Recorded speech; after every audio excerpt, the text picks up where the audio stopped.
행정과 입법은 분명히 다른 영역인 거는 사실입니다. 근데 이제 다른 지자체의 경우는 법안도 물론 중요하지만 예산이 더 중요한데 세종은 그 둘 다 중요한 도시입니다. 그러다 보니까 이 세종과 관련된 법안이 이제 국회에 올라갔을 때 이 지금 이제 입법권자들, 그러니까 국회의원들이 과연 어떤 역할을 해주느냐에 따라서 세종 시민의 삶의 질은 달라질 수 있다고 저는 생각을 합니다. 그렇다고 봤을 때 세종시장의 역할은 없는가라고 그랬을 때는 고위 공무원들이라든가 리더들한테 뭐 전화를 하거나 방문을 하거나 요 정도 수준밖에 안 되는데, 근데 저는 사실 이제 논문에서도 보셔서 아시겠지만은 전체 법안의 흐름이라든가 이 통과까지도 다 봤던 사람입니다. 그러다 보니 이제 시장이 되면 어떤 부분에서 입법에 도움이 될 수 있을지를 갖다가 생각을 하는데요. 아까 이제 보통교부서도 얘기했지만은 이 법안을 갖다 어떻게 소환하고 누가 발의하고 위원회를 거치는데 얼마나 빨리 단축시킬 수 있고 어떤 내용으로 통과시켜야 되는지 이 전략을 갖다가 국회의원들하고 상시적으로 논의할 수 있다는 장점들이 있습니다. 반면에 행정만 했던 분들이라고 그러면 할 수 있는 역할이라고 전화하고 찾아와서 부탁한다는 정도의 얘기는 할 수가 없습니다. 그래서 저는 좀 달라야 되는 게 입법의 구조, 과정, 그 다음에 절차 이런 것들을 숙지를 하지 않으면 세종은 입법이나 예산이나 쉽지 않다고 저는 생각을 합니다.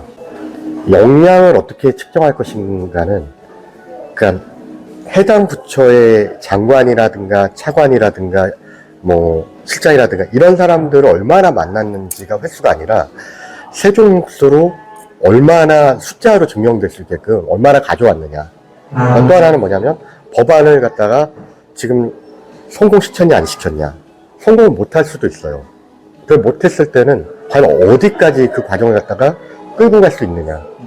이런 것들도 고려해서 왜 끌고 갔을 때는 그만큼 여론이 이제 프레이밍도 잡힌 거고 이게 문제의식을 갖다 사람들이 조금씩 다 인식한다는 거 아닙니까? 근데 그런 부분에서는 사실 이제 보여줄 수 역량이라고 그러면 예산 통과로 얻어지는 세종 몫의 숫자, 그 다음에 입법 같은 경우는 통과가 기준점이겠지만 통과까지 가지 못한다 하더라도 이 과정에서 얼마나 사람들에게 홍보를 갖다 하고 문제의식을 갖다 심어줬느냐 이런 게 기준점이 될 수 있지 않을까라고 싶습니다. 기록으로 남기고 싶었습니다. 국회를 모르더라도 이런 전략들이 법안 통과라든가 예산 통과에는 도움이 될 수 있지 않을까라는 생각에서 국회의원들, 그 다음에 지방정부의 장들, 그 다음에 보좌진들, 그리고 국회를 갖다가 출입하는 기자들이 이 전략들을 갖다가 이해할 수 있다라고 그러면 앞으로 다른 종류의 법안이라도 통과할 수 있을 거라고 생각을 했습니다. 가령 예를 들어서 하나 말씀을 드리면 그 논문에 예산 레버리지라는 걸 갖다 썼습니다. 그 예산 레버리지 같은 경우는 뭐냐면 세종사단 같은 경우는 법안이 없는 상황에서 예산이 반영된 겁니다.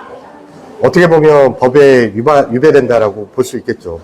근데 그렇게 예산만 먼저 반영되는 경우도 사업별로 있습니다.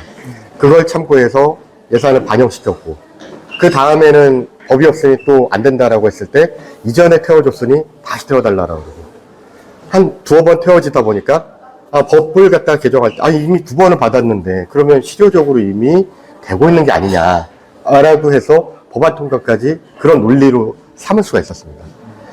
길이 없으면 길을 뚫어야 됩니다. 그런 방법들이 예산 레버리지라는 방법으로 설명을 했던 거고 그거는 이제 다른 지자체라든가 사업들을 갖다 하시는 분들에게 있어서는 이제 좋은 참고점이 되지 않을까라고 생각합니다.